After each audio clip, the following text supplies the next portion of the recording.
اگر میری تقدیر پہلے ہی لکھی جا چکی ہے، اگر اللہ تعالیٰ کو پہلے سے معلوم ہے کہ مجھے کیا ملنا ہے، تو پھر میں دعا کیوں کروں، خواہش کیوں کروں، امید کیوں باندھوں؟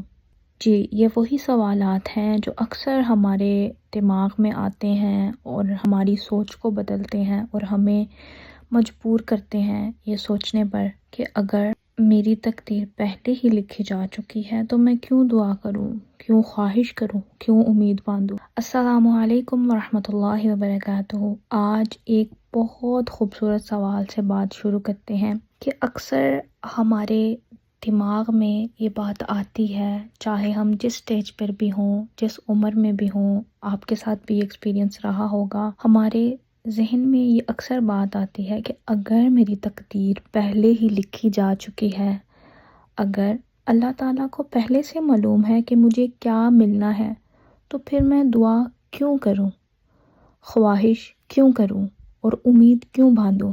اللہ تعالیٰ سے یہی سوال کسی ایک شخص نے کیا اور اللہ تعالیٰ نے اس کا بہت ہی خوبصورت جواب دیا۔ The person asked to Allah, if everything is already written in my destiny, then why should I wish? So Allah replied him, maybe on some pages I have written as you wish. سبحان اللہ۔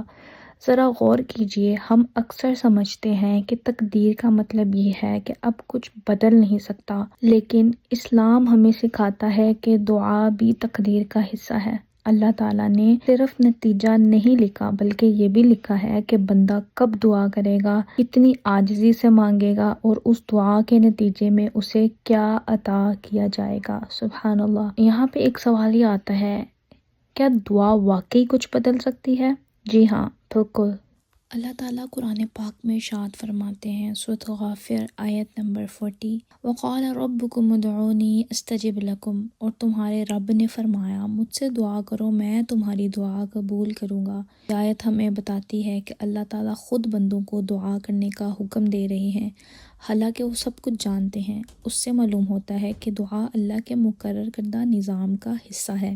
سورۃ البقرہ کی آیت ہے، وَإِذَا سَأَلَكَ عِبَادِي أَنِّي فَإِنِّي قَرِيبٌ أُجِيبُ دَعْوَةَ الدَّاعِ إِذَا دَعَانِ، اور جب میرے بندے آپ سے میرے بارے میں پوچھیں تو میں قریب ہوں، دعا کرنے والے کی دعا قبول کرتا ہوں جب وہ مجھے پکارتا ہے۔ ذرا آپ خود سوچئے، اگر دعا کی کوئی اہمیت نہ ہوتی تو اللہ تعالیٰ قرآن میں یہ نہ فرماتے مجھ سے دعا کرو میں تمہاری دعا قبول کروں گا۔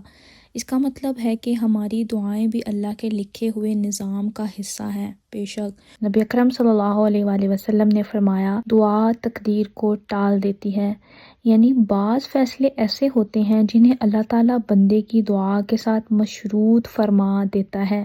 پھر انسان سوال کرتا ہے کہ اگر میری دعا قبول نہ ہو تو؟ جواب آتا ہے، اس کا مطلب ہرگز یہ نہیں کہ اللہ تعالیٰ نے آپ کو نظر انداز کر دیا۔ کبھی اللہ وہی چیز دے دیتا ہے جو ہم مانگتے ہیں، کبھی اس سے بہتر عطا فرما دیتا ہے، اور کبھی کسی مصیبت کو دور کر دیتا ہے جس کا ہمیں علم بھی نہیں ہوتا۔ پھر دعا کا اصل مقصد کیا ہے؟ ہم دعا کیوں مانگتے ہیں؟ دعا صرف مانگنے کا نام نہیں، دعا اللہ تعالیٰ پر یقین کا نام ہے، دعا اس امید کا نام ہے، دعا بندے اور رب کے درمیان تعلق کا نام ہے۔ جب آپ ہاتھ اٹھاتے ہیں تو دراصل آپ یہ اعلان کرتے ہیں کہ یا اللہ، مجھے یقین ہے کہ آپ ہر چیز پر قادر ہیں۔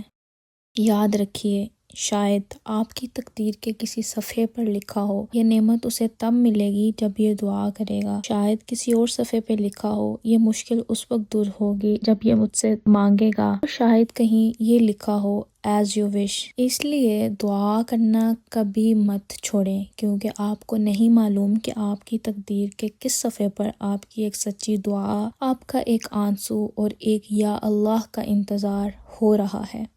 دعا کرتے رہنا چاہیے۔ اللہ تعالیٰ ہمیں دعا کی حقیقت سمجھنے اور ہر حال میں اسی سے امید رکھنے کی توفیق عطا فرمائے۔ آمین ثم آمین۔